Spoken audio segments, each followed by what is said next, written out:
Olá, pessoal! Este vídeo foi preparado com o intuito de auxiliá-los a refletir sobre a pontuação das orações subordinadas substantivas.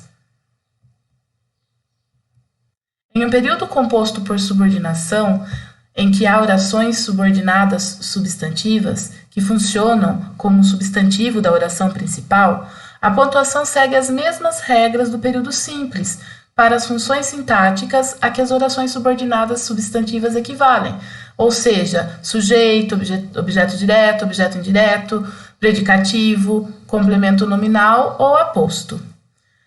Reveja como isso acontece nos exemplos a seguir. Nós temos aqui dois exemplos.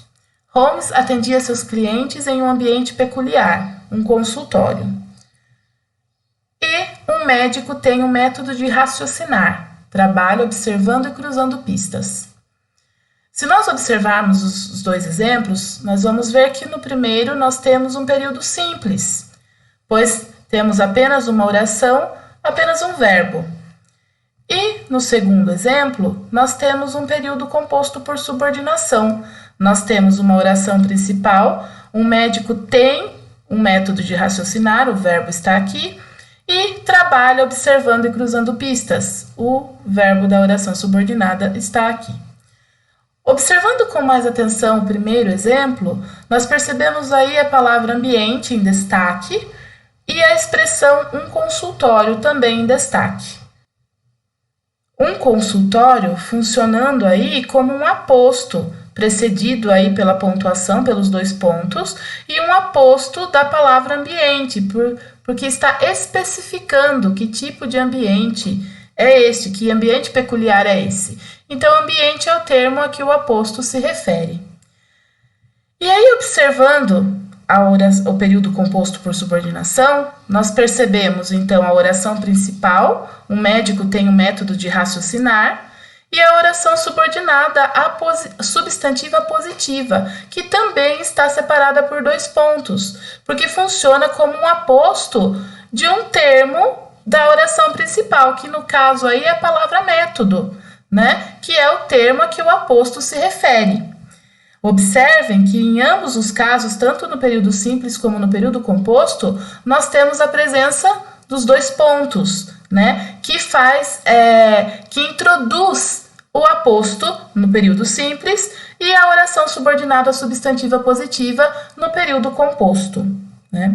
Então, nós percebemos que as orações subordinadas substantivas apositivas são precedidas por dois pontos ou pela vírgula, que é um caso mais raro, como acontece com o aposto explicativo em período simples, né? Essa é uma característica do aposto, ele vem sempre introduzido por uma pontuação, né, que indica essa informação que é acrescentada na nossa frase, na nossa oração, no nosso período.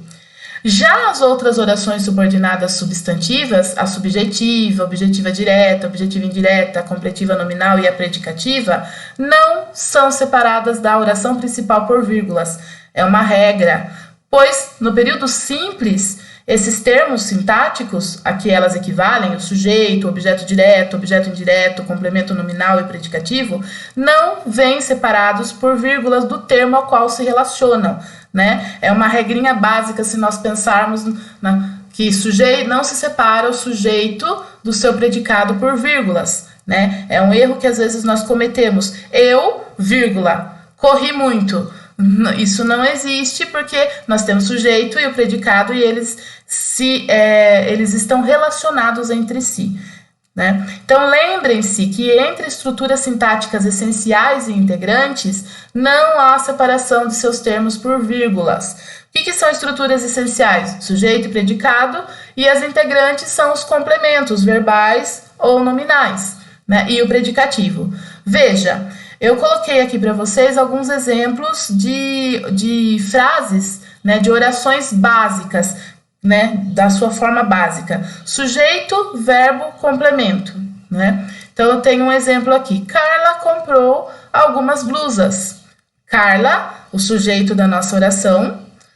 Comprou, o verbo, transitivo direto aí, porque eu preciso de um complemento. E o complemento, algumas blusas, funcionando como objeto direto. Veja, não existe vírgulas entre esses elementos, porque eles compõem, né, os três, sujeito, verbo, complemento, compõem aí uma unidade frasal, uma unidade oracional. Olhem o segundo exemplo, sujeito, verbo, complemento, objeto indireto no caso. As crianças precisam de atenção, mesma coisa, sujeito, as crianças, precisam de atenção, precisam o verbo transitivo no caso indireto e de atenção o nosso objeto indireto, né? Vejam qual é a diferença entre o objeto direto e objeto indireto. Preposição, né? No verbo transitivo direto, eles não pedem preposição e verbos transitivos indiretos pedem preposição. Outro exemplo, sujeito, verbo, predicativo.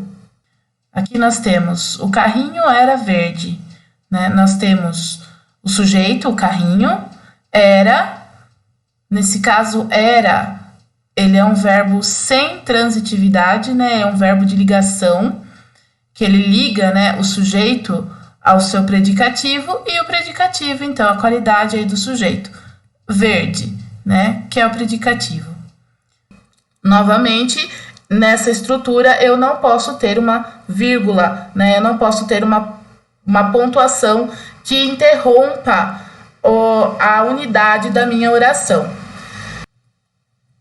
Depois, eu tenho outro exemplo. Sujeito, verbo, nome e complemento nominal.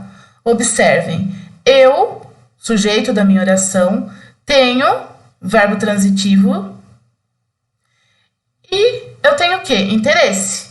É o meu objeto direto, mas esse objeto ele é um nome, que precisa também de um complemento nominal. Tenho interesse em ciências. Tá? Entre esses elementos, eu também não posso ter uma pontuação.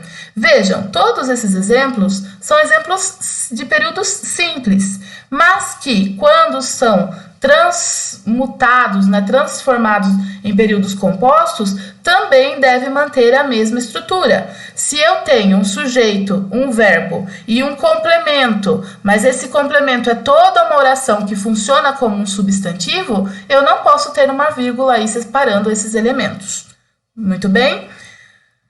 Novamente agradeço a atenção e qualquer dúvida, entre em contato por este e-mail.